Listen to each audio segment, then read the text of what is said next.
Hello my students, welcome again in YouTube channel. We are talking about conditional if. The goal of the lesson is the students are able to use conditional if in a sentence and the students are able to use if conditional in communication.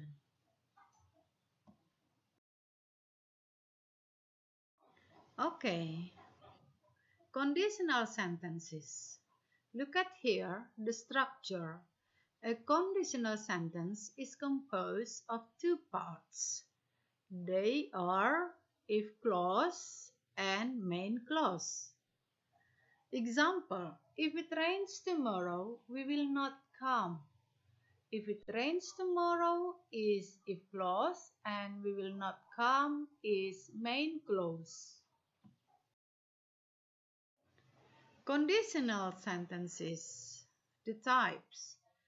The order of the two clauses is flexible. It's not important. But if the if clause comes first, it comes be followed by a comma. For example, if it rains, I'll stay at home. Or I'll stay at home if it rains. So, if clause come first, it must be followed by a comma. Next, there are four types of conditional sentences. They are classified according to the degree of probability that they express. Each type of conditional sentences using different tenses to show the difference in the degree of probability.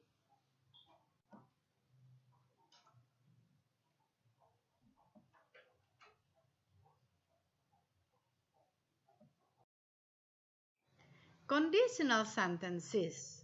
The first, zero conditional. The pattern is if or when plus present tense blank blank blank and follow modal. For example, water boils if it reaches 100 degrees.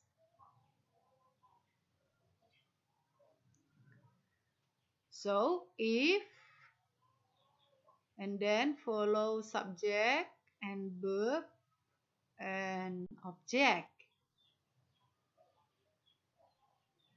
That is zero conditional. The second first conditional.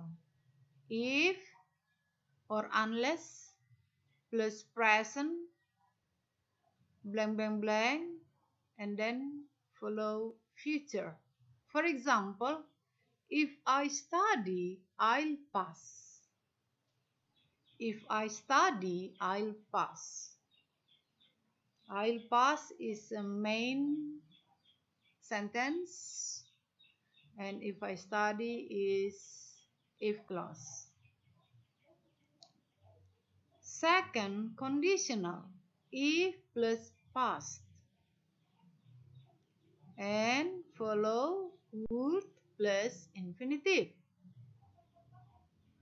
In the first conditional, using present, and second conditional, use past. That is the difference between first conditional and second conditional.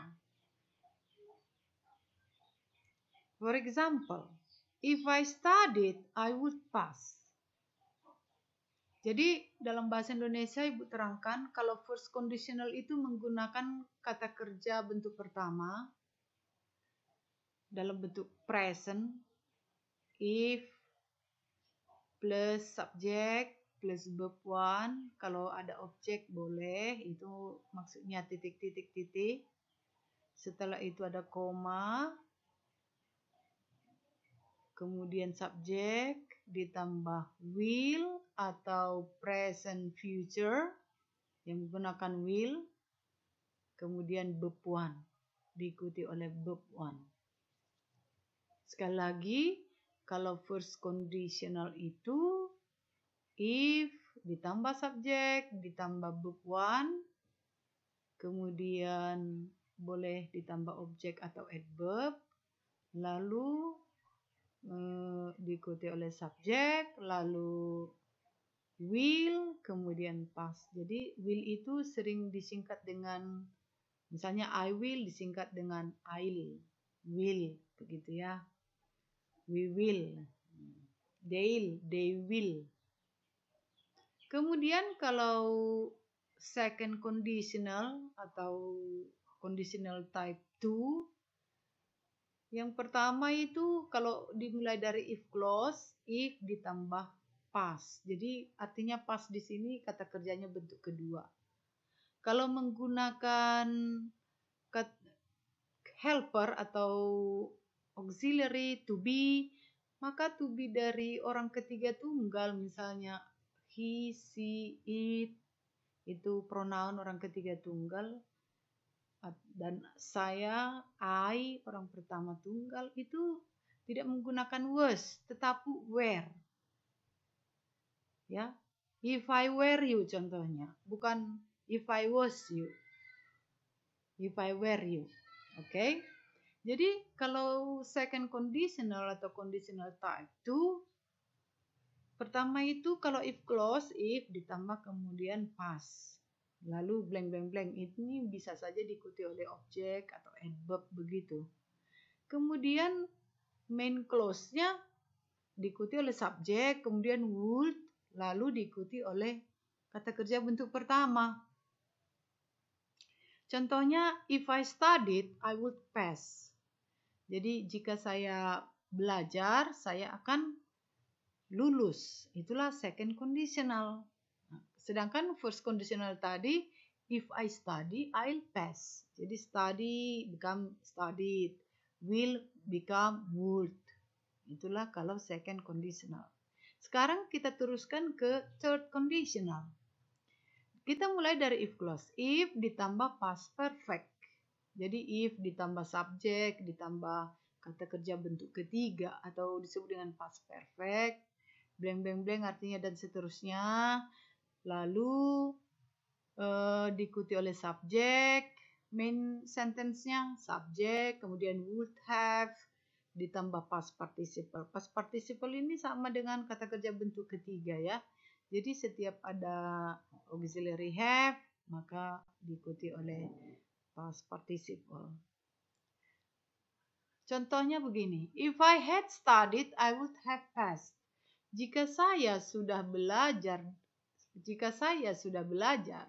saya akan sudah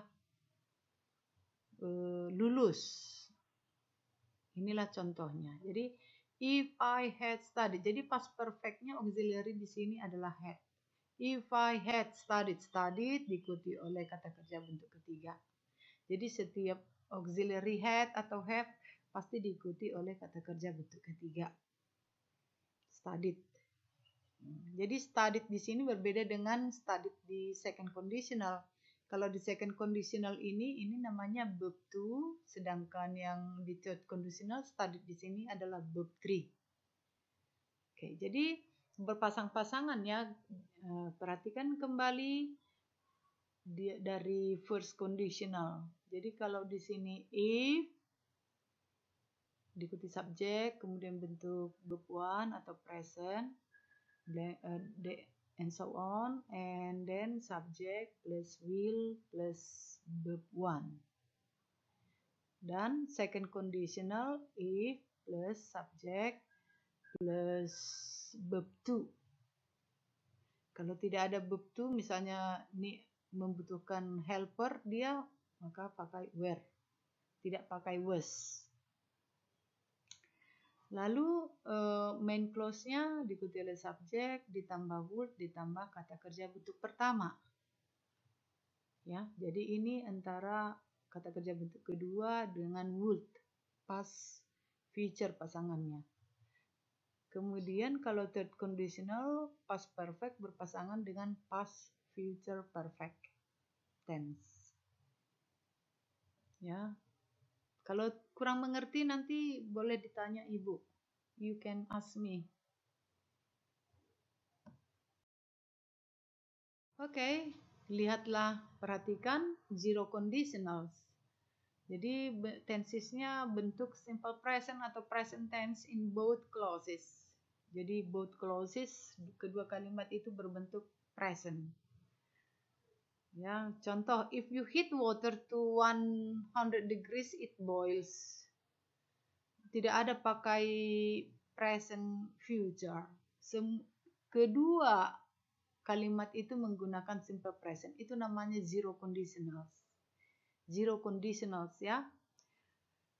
The second example, if you pour oil into water, it floats. Jadi jika kamu menuangkan minyak ke dalam air, jadi dia tidak bercampur.